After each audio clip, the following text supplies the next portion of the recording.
শিৱসাগৰ জিলাত অনুষ্ঠিত হোৱা দ্বিতীয় সংখ্যক ৰাজ্যিক জু-জিটছু কেৰাটে প্ৰতিযোগিতাত শোণিতপুৰ জিলাৰ দলসমূহে 25টা সোণ, 11টা ৰূপ আৰু 21টা ব্ৰঞ্জৰ পদকেৰে শ্ৰেষ্ঠ দলৰ সন্মান লাভ কৰে।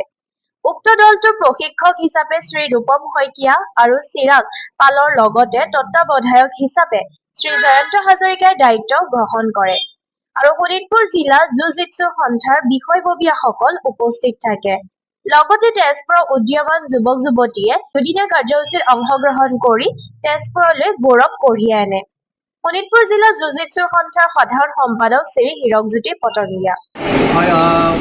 সৰ্বপ্ৰথমে আমি জু-জিটছু নেশ্যনেল অসমৰ তৰফৰ পৰা জু-জিটছু শিৱসাগৰ জিলাক এই দ্বিতীয় পৰ্যায়ৰ আমাৰ ষ্টেট চেম্পিয়নশ্বিপখন সফলভাৱে সমাপ্তি ঘটোৱাৰ বাবে আমি সন্থাৰ তৰফৰ পৰা তেখেতক ধন্যবাদ জ্ঞাপন কৰিছোঁ আৰু অভিনন্দন জনাইছোঁ। আজি এই খেলখনৰ পৰা যিসকল খেলুৱৈসকল মেডেল পাবলৈ সক্ষম হৈছে তেওঁলোকসকল অহা ডিচেম্বৰ মাহত হ'বলগীয়া ৰাষ্ট্ৰীয় জু-জিটছু প্ৰতিযোগিতাত অসম দলত প্ৰতিনিধিত্ব কৰিবৰ কাৰণে সুবিধা পাব আৰু আমি আশা কৰিম সেই ৰাষ্ট্ৰীয় খেলৰ পৰা যিসকল খেলুৱৈ মেডেলিষ্ট হ'ব তেখেতসকল ফেব্ৰুৱাৰী মাহত হ'বলগীয়া ইউথ জু-জিটছু এছিয়ান চেম্পিয়নশ্বিপত ভাৰতীয় দলক প্ৰতিনিধিত্ব কৰিবৰ কাৰণে সুবিধা হ'ব বুলি আমি আশাবাদী হৈ আছোঁ। আকৌ এবাৰ সকলোকে ধন্যবাদ দিছোঁ। শিৱসাগৰ জিলাৰ সকলো কমিটিৰ মেম্বাৰসকল, আমাৰ প্ৰেচিডেণ্ট ছাৰক ধন্যবাদ দিছোঁ। তেখেতৰ তত্ত্বাৱধানত ইমান সুন্দৰ ধুনীয়াকৈ এই খেলখন অনুষ্ঠিত হৈছে।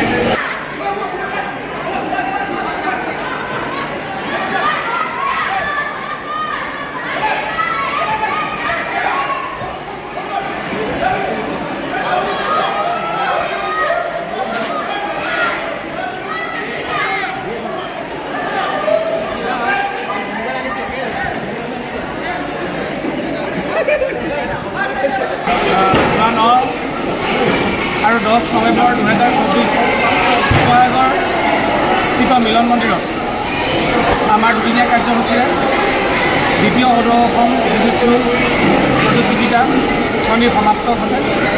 আমাৰ এই খেলখনত অসমৰ বিভিন্ন জিলাৰ পৰা প্ৰায় 15খন জিলাৰ পৰা 350ৰ ওচৰা-ওচৰি আমাৰ ল'ৰা-ছোৱালী, আমাৰ খেলুৱৈ ইয়াত অংশগ্ৰহণ কৰিছিলে আৰু আজি এই খেলখনত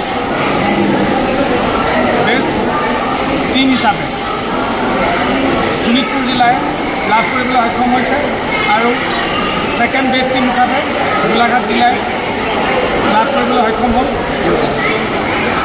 আৰু আমাৰ তৃতীয় স্থান লাভ কৰিবলৈ সক্ষম হ'ল শিৱসাগৰ জিলাই।